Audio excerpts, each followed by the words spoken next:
As with any medical treatment, individual results may vary, and this experience is unique and specific to this patient only.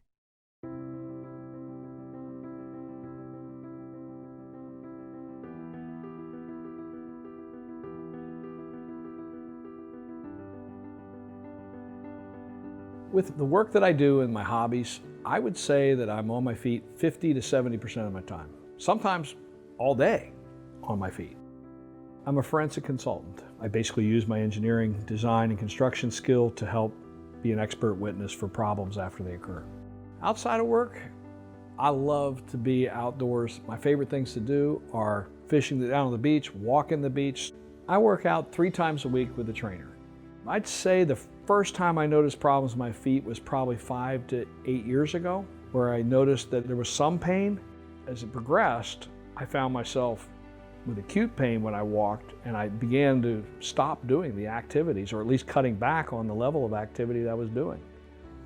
Losing that ability to do things because of my foot began to make me feel lower self-esteem. I definitely felt depressed. I started to think maybe I'd end up being disabled. I wondered how the rest of my life would be. The tipping point when I decided that I had to get this fixed was when I was out in Arizona. I got out of my truck to go hiking. I got 150 feet away from the truck, and I had to turn around and go back, and I said, I got to do something. I started with a foot and ankle surgeon. He told me about where they shave off a piece of the bone. He said, that's not what you need. And he talked about something that realigns the bone called a Lapidus procedure. And I started looking it up online. And I started realizing that people were saying a lot of times that it hadn't worked out long term like what they wanted. About that time, I started bumping in online to this idea of this the Treece Lapiplasty system. I actually looked at videos of the conventional surgery, and then I looked at the Lapiplasty system being utilized by a surgeon, and it was clear as daylight.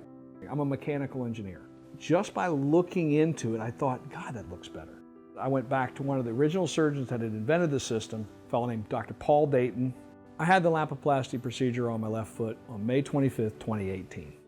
4 days later, I walked through the airport in my boot on my way back to Florida after the surgery, and from that point on, I was able to be mobile in that boot. The pain that I actually had was so much less than what I expected out of surgeries, and I've had knee surgery, I've had wrist surgery, I've had other surgery.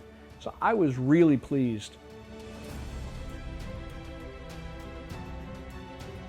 After I got out of the boot, I was able to start back with my trainer about 2 months after that.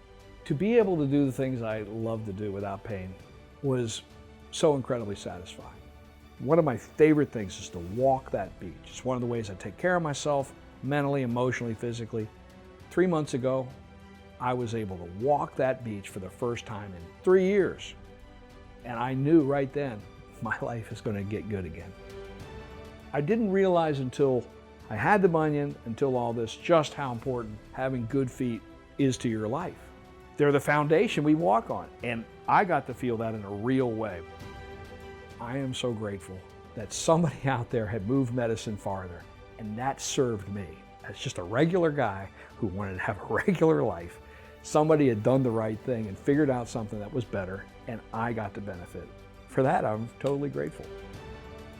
It's turned out to be exactly what I'd hoped. I am pain-free at 10 months and able to do everything.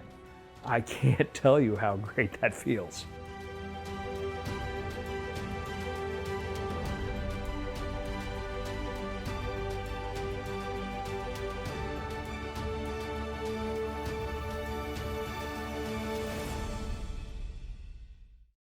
Only a surgeon can tell if Lapiplasty 3D bunion correction is right for you and what level of activity you can expect after healing is complete. There are potential risks with surgery, and recovery takes time. Potential risks include, but are not limited to, infection, discomfort from the presence of the implant, loosening of the implant, and loss of correction with non-union or malunion. Please consult with a physician for complete information regarding the benefits and risks associated with the Lapiplasty procedure.